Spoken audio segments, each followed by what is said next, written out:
How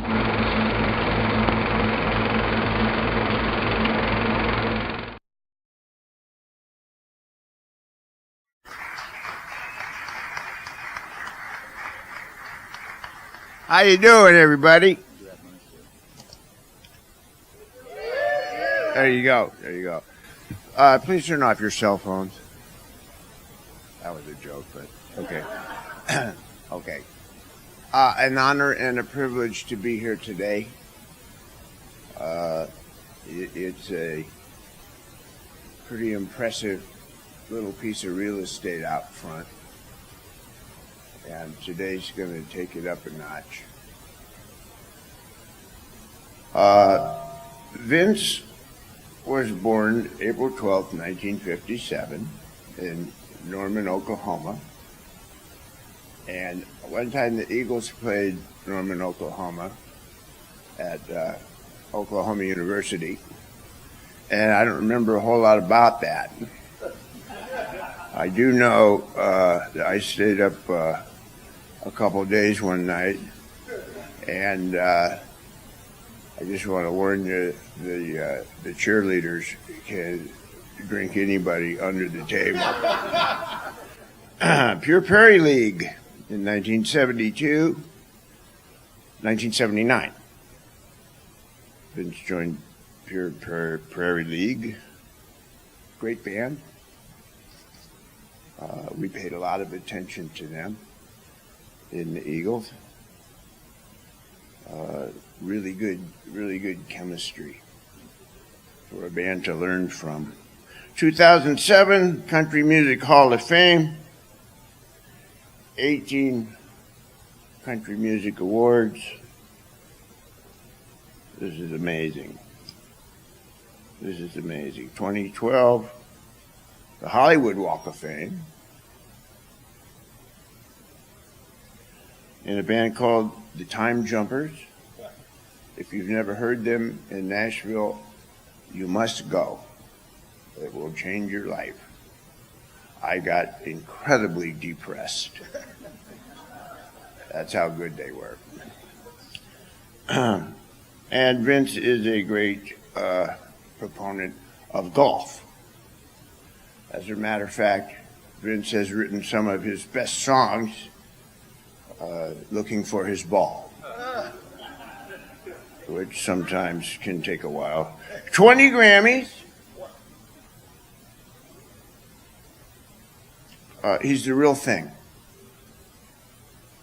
I mean it. He's a national treasure. He's humble. He's brilliant. He plays pretty much everything. He's got a $1 million voice. He's a guy couldn't have a better friend. And it's an honor and a privilege to introduce to you Vince Gill.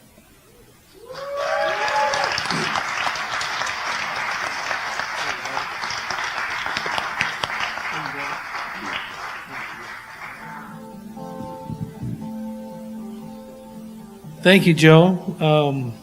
This is a little bit surreal, I must say, for me.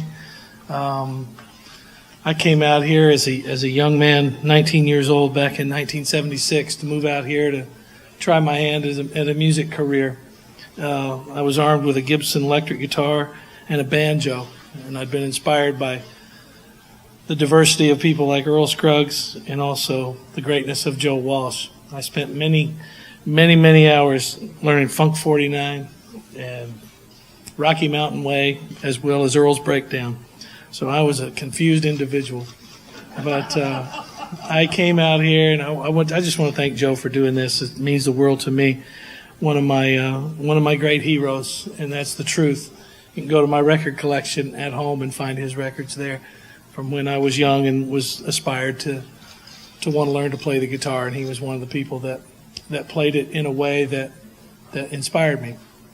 There were a handful, guys like Joe, guys like Chet Atkins, totally diverse musicians, totally diverse, different styles and all that, but I felt like the point of any of it was to have an open mind and be willing to learn something good from anybody, no matter what they played.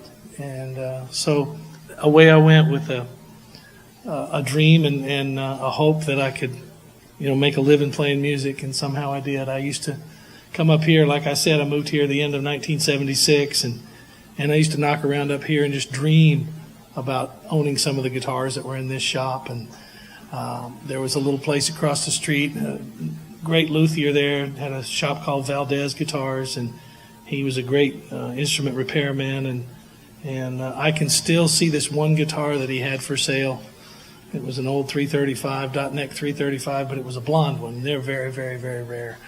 And I had the opportunity to buy it, and I didn't have enough money back then as a kid. And I wish he still had it, because I'd sure like to have gotten that guitar. But anyway, just grateful to Guitar Center for the opportunity to invest in me and do something kind for me. And got a lot of friends here and old friends that when I lived here and people that have meant a lot to me. So with that, I'll just say a heartfelt thank you, and I appreciate you being here, especially Joe, taking your time, and still inspire me today. I love you. Thank you guys very much.